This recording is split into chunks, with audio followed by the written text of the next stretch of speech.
Let's talk reaction enthalpies, or heats. So here I'm comparing two hydrogenation reactions that give the same product. So here I'm hydrogenating cyclohexene to give me cyclohexane at a lower potential energy. Here I am hydrogenating 1,4-cyclohexadiene with 2 molecules of hydrogen to give me that same product, cyclohexane. So this distance, this energy distance, delta G, if you will, this delta G is about half of this delta G, which is what you'd expect, right? This is hydrogenating once, this is hydrogenating twice, double the energy. Now, do you think it should make a difference whether the double bonds are conjugated, like over here in 1,3-hexadiene, or not conjugated? If you think about it, we always say that conjugation is stability, right? We would say that this is more stable than that. And the way this would show up is that we would expect this to be a little bit lower in energy than this, because that's what stability means, right? We're saying that it is in a lower potential energy state. And it is. This energy is lower than that energy by about 2 kilocalories per mole. So at equilibrium, if they were at equilibrium, that's about an order of magnitude. So that's not a really small number, but it's not a huge effect either. So again, this is still roughly twice the energy of a single hydrogenation, but yes, conjugation does count for something. This is benzene, 3 conjugated double bonds. So what would we expect of this? I guess one thing I might expect it to be about 3 times as tall as 26, so whatever that is, right, 85-ish or something like that, up here. That's what I might expect. Not only is it not 85 something, it's not even close. It's under 50.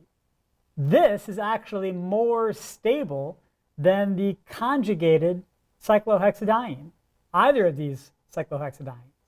Okay?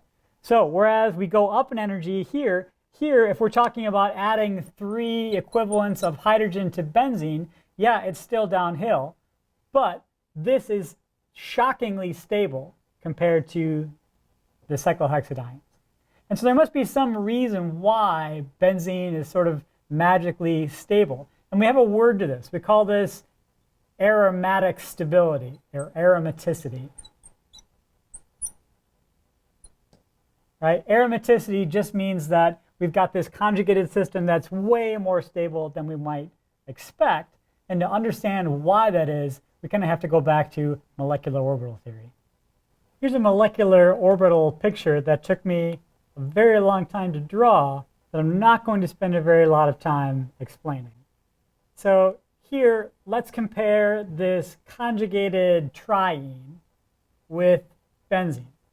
So really, it would seem like the only difference is that in this case, we tied the ends together to get this. If we look at the molecular orbitals, so I'm looking at the highest filled orbitals and the lowest unfilled orbitals, and I've kind of color-coded what the p orbitals phases look like, I get that the color does not show up at all on this video, which really makes me a little sad. But the point here is that if I look at particularly this energy gap between the highest occupied molecular orbital and the lowest unoccupied molecular orbital, I can compare that energy, which we might call a band gap, to this energy. So here in benzene, these 2 orbitals are the same energy, these 2 orbitals are the same energy, right? And the gap between them is quite a bit larger than this. So what? That gap has to do with how stable the molecule is, right? Because if all I need to do is promote this electron up in energy just a little bit, it's pretty easy for me to essentially break that pi bond, right? And get to something that almost looks like it has unpaired electrons. So because of the molecular orbitals that we get from benzene, benzene is sort of magically stable, a lot more stable than just a normal conjugated diene. Now you might ask, is this just a property of all cyclic conjugated molecules? right? So what if we looked at a simpler case, cyclobutadiene? Well, it turns out that the orbitals kind of look like this. All of these cyclic systems end up looking like the molecule itself with a point down. So here we have this, and for cyclobutadiene, the orbitals look like that, which is a problem, because how many pi electrons do I have in cyclobutadiene? Well, I've got 2 double bonds, so I have 4 pi electrons. How does that work here? Well, 1, 2, 3. I guess 4 ends up over here. And molecules don't really like to have unpaired electrons just hanging out like that. And so it turns out that as magically stable benzene is, this is actually magically unstable. And you kind of can't make it. This is not a stable molecule. It was made and isolated for the first time at room temperature in like the 1990s. And that's only because we built a molecular cage around it so it had nothing to react with. So this is really stable, but this, also cyclic, also fully conjugated, is really, really unstable, and we can't even make it. So is there a way we can generalize this without drawing molecular orbitals all the time? Yes. Huckel's rule. Huckel's rule. Huckel's rule tells us that, all right, if you've got a system that fulfill these 3 criteria, planar, fully conjugated, and cyclic, right? So a planar system, obvious. Fully conjugated, both those things together mean that, for instance, if I've got some compound like this cannot be aromatic because it's not fully conjugated and cyclic, right? I've got an sp3 stopper here and here. So it really needs to be fully conjugated. I need to be able to push the arrows all the way around the ring without stopping, ever. Right? Planar, fully conjugated, and cyclic. Once we fulfill those criteria, we're going to count pi electrons. If we end up with a 4n plus 2 number. So remember, benzene, our classic, is 6, right? So 6 is a 4n plus 2 number. N is some integer, right? So if n is 0, this number is 2. If n is 1, this number is 6, whatever. So 2, 6, 10, 14, 18, etc. Those are good numbers. They give us aromatic compounds. However, if it's a 4n number, the number is cleanly divisible by 4, 0, 4, 8, etc. Those compounds, like cyclobutadiene, are anti-aromatic.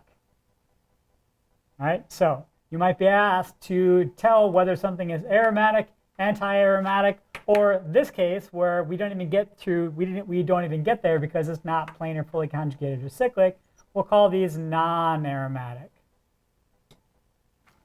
Okay, so let's throw out some practice problems and see what we can get. Okay, here are some practice problems. So this one, got 2 fused benzene rings. It is planar, fully conjugated. I can push the electrons all the way around, and it is cyclic. The whole thing is a cycle. And so I can count up my pi electrons, 2, 4, 6, 8, 10. This is 10 electron system. It is aromatic. It's 10 is a 4n plus 2 number. Okay. How about this one? This is an ion, right? It's got a negative charge here, which means that there's a lone pair on that carbon. So it looks different than benzene, but in a lot of ways, it's the same thing as benzene because it has 2, 4, 6 pi electrons in a planar, fully conjugated, and cyclic system.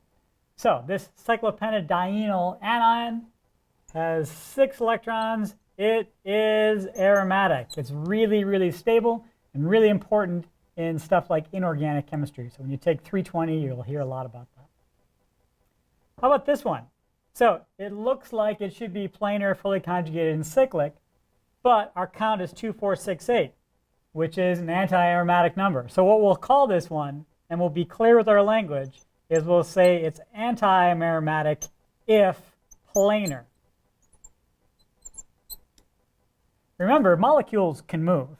And so if this thing can avoid being anti-aromatic, it will do so. It will avoid being that. And the way that this avoids being anti-aromatic is that it folds up kind of like a burrito, right? Where all of those pi orbitals are perpendicular to each other.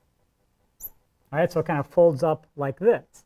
So we'll say anti-aromatic if planar. But if it can avoid being planar, it will do so. It will avoid being planar. Okay, this one right here. I've got 246 electrons, so it seems like it's aromatic, but I need to slow down and go through here. Is this planar, fully conjugated, and cyclic? No, right? I've got some hydrogens here that are hiding. So this does not get through the first half of this rule, so this is non-aromatic, neither special nor anti-special. How about this one? This one looks really strained and really unhappy, right? It's a carbocation. It seemed pretty reactive. However, planar, cyclic, fully conjugated, right? That's an empty p orbital that's lined up with the pi bond. So it meets all these criteria. How many electrons? Well, it's only got the 2. Hey, 2 is a 4n plus 2 number when n is 0. So this one is aromatic and surprisingly stable. Okay, so again, you want to make sure when we're trying to decide whether something is aromatic or not, A, make sure that it fits these criteria before we go anywhere else, and then we count.